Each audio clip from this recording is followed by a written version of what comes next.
උසස් පෙළ විෂය නිර්දේශයේ 12 වසරට නියමිත පාඩමක් තමයි sannivedanaya පදනම කියන පාඩම.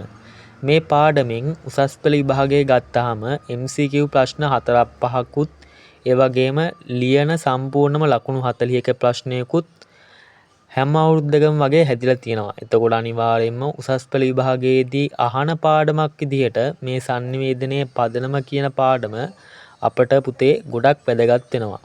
මේ පාඩම පුතේ ඉතාමත්ම සරලව ගැඹුරුවටම ඉගෙන ගන්න මේ වීඩියෝ එක අවසාන වෙනකන් ඔයාලා සියලු දෙනාටම බලන්න කියලා ආරාධනා කරනවා.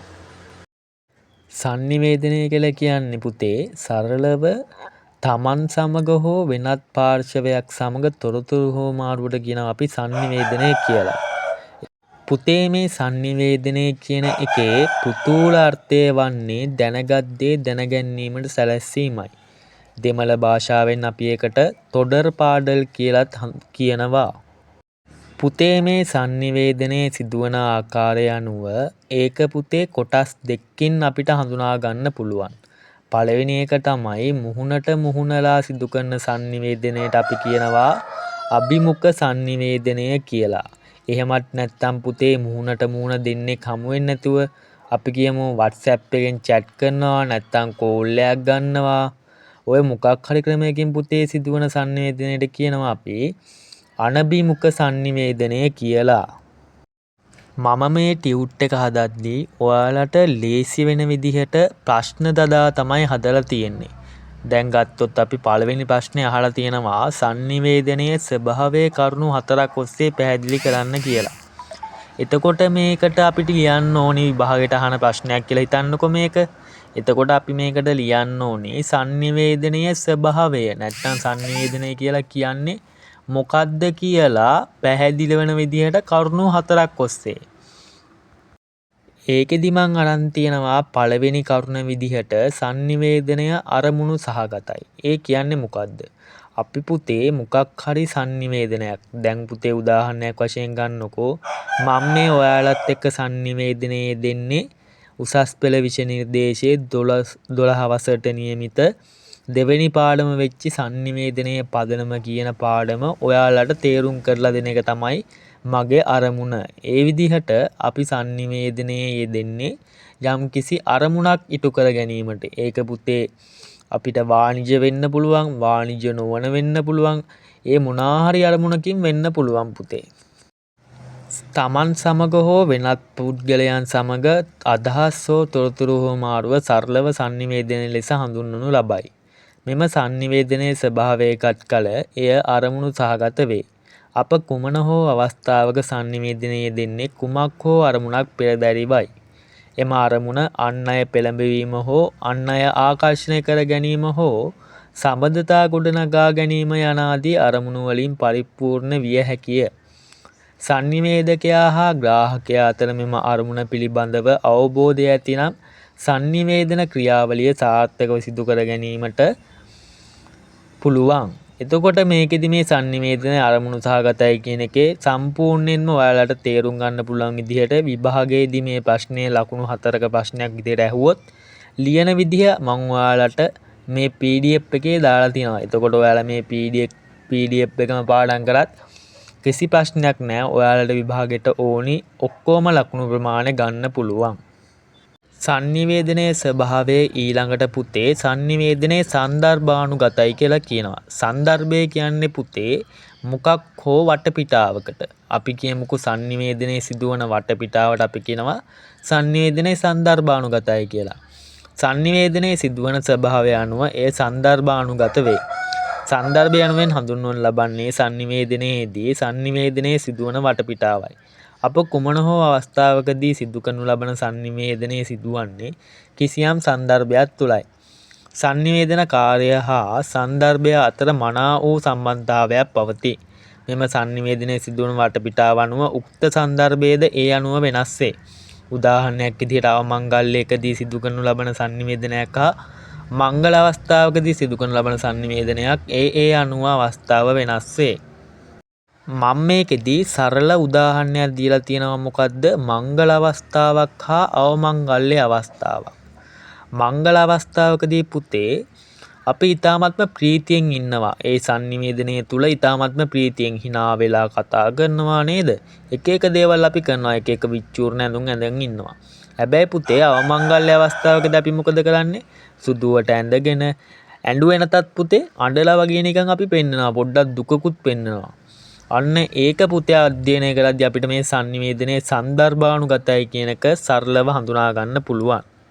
අපි ඊළඟ පොයින්ට් එකටත් මේත් එක්කම යමු. මේ sannivedanaye ස්වභාවය කියන එක තේරුම් ගන්න පුළුවන් තවත් එක් පොයින්ට් එකක් තමයි පුතේ sannivedanaye සංකේතාත්මකයි කියන එක. ඒ කියන්නේ මොකද්ද?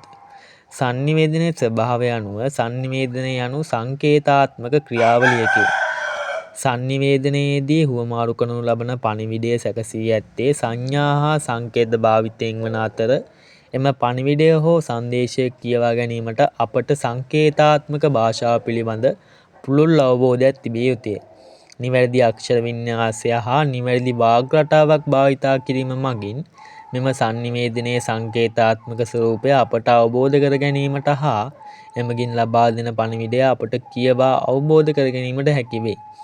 sannivedanayeදී අප විසින් තෝරා ගනු ලබන සංකේත ඉතාමත් නිවැරදිව තෝරාගත යුතුය. මන්දේම තෝරා ගනු ලබන සංකේත වැරදුනහොත් මුළු පණිවිඩයම වැරදීමට ඇති ඉඩකඩ වැඩිය. උදාහරණයක් ලෙස මරන්න එපා නිදහස් කරන්න යන පණිවිඩයේදී සිරකරුවෙකු නිදහස් කිරීමට ලබා දී ඇති පණිවිඩය සකස් කිරීමේදී මරන්න යන තැනට නැවතීමේ තිතේදීම මගින් එම සිරකරුවාට මරණ දණ්ඩනය නියම වූ බව ප්‍රසිද්ධ කියමනකි. මේ මන් දීලා තියෙන උදාහරණ අනිවාර්යයෙන්ම පාඩම් කරගෙන විභාගෙට ලියන්න. අනිවාර්යයෙන්ම උසස් පෙළ විභාගයේදී sannivedanaye හා මාධ්‍ය අධ්‍යයනයේදී රචනා ප්‍රශ්නයකට උත්තරයක් ලියද්දී අනිවාර්යයෙන්ම උදාහරණය අනිවාර්යයෙන්ම තිබ්බොත් Tamanට දෙන ලකුණු ප්‍රමාණය වැඩි වෙනවා. ඊළඟ පොයින්ට් එක තමයි sannivedanaye ඒකමාර්ගික මෙන්ම ද්විමාර්ගිකද වේ. sannivedanaye සිදුවන ස්වභාවය අනුව sannivedanaye ඒකමාර්ගික බව හා ද්විමාර්ගික බව තීරණය වේ. sannivedanaye ඒකමාර්ගිකව සිදුවන විට sannivedakaya විසින් සංදේශයක් ග්‍රාහකයාට ලබා දෙනු ලබයි. ඒ කියන්නේ පුතේ sannivedanaye කියන එක පුතේ අපිට කොටස් දෙකකට හඳුනා ගන්න පුළුවන්. ඒකමාර්ගිකයි ද්විමාර්ගිකයි කියලා. මේකෙදී ඒකමාර්ගික විදිහට sannivedanayak සිදු වෙනවා නම් sannivedakaya විසින් සංදේශයක් ග්‍රාහකයාට ලබා දෙනවා. ග්‍රාහකයාගෙන් කිසිම ප්‍රතිචාරයක් ප්‍රතිපෝෂණයක් කඩුණු තරමේ උන්නද මලාදවත් කියලා නැහැ. නිකන් දීගෙන යනවා. ඒකට තමයි පුතේ sannivedanaye ඒකමාර්ගිකව සිදුවනවා කියන්නේ. හැබැයි sannivedanaye සාමාන්‍යයෙන් සාර්ථක කරගන්න නම් පුතේ ද්විමාර්ගික sannivedanayak තමයි අපිට ගොඩක් වැදගත් වෙන්නේ. එතකොට පුතේ මේ ද්විමාර්ගික sannivedanayeදී sannivedakaya ග්‍රාහකයාට සංදේශයක් ලබා දෙනවා. ග්‍රාහකයාත් මොකද කරන්නේ? ඒ සංදේශය කියවලා අවබෝධ කරගෙන ඒකට ලොකු කමෙන්ට් එකක් දෙනවා. නැත්නම් අපි කියනවා ඒකේ ගුණදොස් අඩුපාඩු අපිට පෙන්වලා දෙනවා. ඒකට කියනවා අපි ද්විමාර්ගික sannivedanaye කියලා. අපෙන් අහලා තියෙන දෙවෙනි ප්‍රශ්නේ තමයි sannivedana ක්‍රියාවලියේ මූලිකාංග 4ක් පිළිබඳ විස්තර කරන්න කියලා. පුතේ මේකෙදී අපි දැනගන්න ඕනි වැදගත් කරුණක් තමයි sannivedana මූලිකාංග 12ක් පිළිබඳව අපි ඉගෙන ගන්නවා. හැබැයි මේ 12 පිළිබඳ ඉගෙන ගත්තට අපි මේකෙදී පුතේ අනිවාර්යයෙන්ම ලියන්න පුරුදු වෙන්න ඕනි 4යි. කොච්චර උදාහරණ නැත්තම් කොච්චර පොයින්ට් ගණන් තිබ්බත් අපි 4කට ලියලා පුරුදු වුණා නම් පුතේ අනිවාර්යයෙන් විභාගයේදී ලකුණු ගන්න පුළුවන්.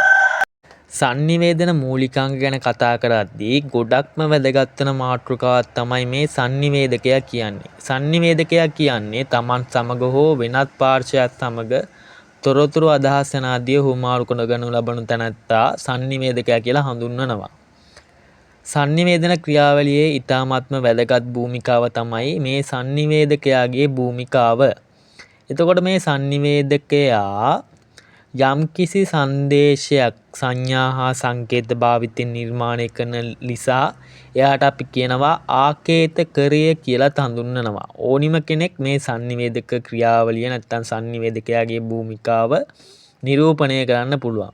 උදාහරණයක් විදිහට ගුරුවරයෙක්, මවක්, පියෙක්, ශිෂ්‍යයෙක්, සහෝදරයෙක් හෝ සහෝදරියක්, නිවේදකයෙක් හෝ නිවේදිකාවක් සියලු දෙනාම මේ sannivedakayaගේ භූමිකාව නිරූපණය කරන්න පුළුවන්. sannivedanaye මූලිකාංග ගැන අපි ඉගෙන ගද්දී ඊළඟ මූලිකාංගය තමයි මේ සංදේශය කියන මූලිකාංගය. sannivedana ක්‍රියාවලියේදී ඉතාමත් අත්‍යවශ්‍ය මූලිකාංගයක් ලෙස සංදේශය පෙන්වා දීමට පුළුවන්. sannivedakaya විසින් ග්‍රාහකයා සමග හුවමාරු කරගනු ලබන තොරතුරක් අදහසක් හෝ මොනෑම ආකාරයේ හැඟීමක් සංදේශය ලෙස සරලව හඳුන්වනු ලබයි. සංදේශ සැකසී ඇත්තේ සංඥා හා සංකේත භාවිතය වන අතර එසේ සංදේශ සකස් කිරීමට යොදා ගන්න සංඥා හා සංකේත ඉතාමත් නිවැරදි යොදා ගන්න පුළුවන්. මොකද ඒ යොදා ගන්න ලබන සංඥා හා සංකේත වැරදුනොත් අපිට මුළු සංදේශයම වැරදීමට තියෙන ඉඩකඩ වැඩිය. ඊළඟ පොයින්ට් එක තමයි මේ ග්‍රාහකයා කියන්නේ. ග්‍රාහකයාත් sannivedana ක්‍රියාවලියක් සාර්ථක කරගන්න අනිවාර්යයෙන්ම ඉන්න ඕනි මූලිකාංගයක්. අපි බලමු. sannivedakaya විසින් නිර්මාණය කරගනු ලබන සංදේශ හුවමාරු කරගනු ලබන තැනැත්තා ග්‍රාහකයා ලෙස හඳුන්වනු ලබයි. sannivedana ක්‍රියාවලිය සාර්ථක කර ගැනීමට sannivedakaya සංදේශය හා ග්‍රාහකයා යන අංග තුනම තිබිය යුතුය. sannivedakaya විසින් ලබා දෙන ලබන සංදේශ කියවා අවබෝධ කර ගැනීම මෙම ග්‍රාහකයාගේ කාර්යභාරය වන අතර ග්‍රාහකයා විසින් එසේ sannivedakaya විසින් ලබා දෙන ලබන සංදේශ කියවා අවබෝධ කරගෙන තමන්ට රුචි නම් පමණක් ප්‍රතිපෝෂණයක් ලබා දිය හැකිය. ග්‍රාහකයාගේ ස්වභාවය අනුව ග්‍රාහකයන් වර්ග කොටස් දෙකක් හඳුනා ගන්න පුළුවන්. ඉන් පළමුවැන්න වන්නේ ක්‍රියාශීලී ග්‍රාහකයයි. ඒ කියන්නේ මොකද්ද? sannivedakaya විසින් සංදේශයක් ලබා දුන් පසු එම සංදේශය කියවා අවබෝධ කරගෙන ප්‍රතිපෝෂණය ලබා දෙන ලබන පුද්ගලයා ක්‍රියාශීලී ග්‍රාහකයා වන අතර දෙවැන්න උදාසීන ග්‍රාහකයයි. මේ උදාසීන ග්‍රාහකයා කියන්නේ සංදේශ sannivedakayaට ප්‍රතිපෝෂණයක් ලබා නොදී සංදේශ කියවා අවබෝධ කරගෙන විතරක් අනේ ඕනි රෙද්දක් කියලා ඉන්න කෙනාට අපි කියනවා උදාසීන ග්‍රාහකයා කියලා. එතකොට පුතේ මේ ග්‍රාහකයා sannivedakaya විසින් ලබා දෙනු ලබන සංදේශ කියවා අවබෝධ කරගන්න නිසා මෙයාට අපි විකේතකරය කියලත් හඳුන්වනවා. ඊළඟ පොයින්ට් එක තමයි නාලිකාව නැත්තම් මාධ්‍ය. ඒ කියන්නේ මොකද්ද? sannivedakaya විසින් ග්‍රාහකයා වෙතට සංදේශ ගෙනයනු ලබන ක්‍රමය මාධ්‍ය ලෙස හඳුන්වනු ලබයි. කාලයක් සමග සංදේශයන් ගෙන යනු ලබන මාධ්‍යයන් විවිධාකාරයෙන් වෙනස් විය. ප්‍රධාන වශයෙන් මාධ්‍ය කොටස් දෙකකට හඳුනා ගන්න පුළුවන්. ඉන් පළමුවෙන් වන්නේ මුද්‍රිත මාධ්‍ය හා දෙවෙනි එක තමයි පුතේ විද්‍යුත් මාධ්‍ය කියලා. මේ මාධ්‍ය පිළිබඳව අපි තුන්වෙනි පාඩමේදී ඉතාමත්ම පුළුල් විදියට ඉගෙන ගන්න නිසා මම මෙතෙන්දි කෙටි වෙනින් ඔයාලට මේක හඳුන්වලා දීලා තියෙනවා. ඉතින් මම මේ දීලා තියෙන කොටස අනිවාර්යයෙන්ම කටපාඩම් කරගෙන විභාගයට ලියන්න බය නැතුව ඔයාලට ලකුණු උපරිම ප්‍රමාණයටම ගන්න පුළුවන්. මේ පාඩමින් මං අහලා තියෙන තුන්වෙනි ප්‍රශ්නේ තමයි නිර්වචන පිළිබඳව. පුතේ මේ නිර්වචන නම් අනිවාර්යයෙන්ම කටපාඩම් කරගන්න ඕනි. අපිට මේ පාඩමේදී නිර්වචන 5ක් පිළිබඳව පාඩම් කරන්න තියෙනවා. පළවෙනි එක තමයි හැරඩ් ඩී ලැස්සෙල්ගේ නිර්වචනය, ඊළඟට ෂැනන් සහ වීවර්ගේ, ඊළඟට විල්බර් රාම්ගේ, ඊළඟට චාල්ස් එස් කුලීගේ, ඊළඟට ඔක්ස්ෆර්ඩ් ශබ්දකෝෂයේ නිර්වචන. මේ නිර්වචන ටික මම මෙතෙන්දී දීලා තියෙනවා. මේ නිර්වචන ටික කටපාඩම් කරගන්න ඕනි. ගොඩක් ළමයි කියනවා නිර්වචන කටපාඩම් කරගන්න ඕනේ නැහැ මෙහෙමයි කියලා. හැබැයි පුතේ අනිවාර්යයෙන්ම අපිට ලකුණු 4ක ලියන ප්‍රශ්නයකට අනිවාර්යයෙන්ම මේ නිර්වචනයක් අනිවාර්යයෙන්ම අහලා තියෙනවාමයි හැම අවුරුද්දකම. ඊළඟට MCQ ප්‍රශ්න පත්‍රය ගත්තට පස්සේ අනිවාර්යයෙන්ම MCQ එකට මේ නිර්වචනය දීලා මේක කියලා තියෙන්නේ කවුද මොන අවුරුද්දද කියලා අනිවාර්යයෙන්ම අහලා තියෙනවා. ඒක නිසා වර්ෂයත් එක්ක අනිවාර්යයෙන්ම මේ නිර්වචන ටික කටපාඩම් කරගන්න ඕනිමයි. ඊළඟට තමයි මම ඔයාලගෙන් අහන අන්තිම ප්‍රශ්නේ මේ පාඩමින් sannivedanaye කාර්යයන් 4ක් පිළිබඳව විස්තර කරන්න කියලා. sannivedanaye කාර්යයන් 4ක් අපට ප්‍රධාන වශයෙන් හඳුනා ගන්න පුළුවන්. එකෙන් පළවෙනි එක තමයි තොරතුරු සම්පාදනය, දෙවෙනි එක විනෝදාස්වාදය, තුන්වෙනි එක අධ්‍යාපනය, හතරවෙනි එක පෙළඹවීම. එතකොට මොකද්ද මේ තොරතුරු සම්පාදනය කියන්නේ? sannivedanaye යන පදයේ මූලික අර්ථය වන්නේ තොරතුරු සම්පාදනය යන්නයි. sannivedanaye ප්‍රධාන කාර්යභාරයක් ලෙස තොරතුරු සම්පාදන කාර්යයේ මූලික තැනක් ගන්න අතර අප සෑම විටම sannivedanaye දෙන්නේ කුමක් හෝ තොරතුරු ලබා ගැනීමක් සඳහාය. මේ PDF එක අනිවාර්යයෙන්ම ඔයාලා කියව ගන්න ඕනි. ඊළඟට විනෝදාස්වාදය.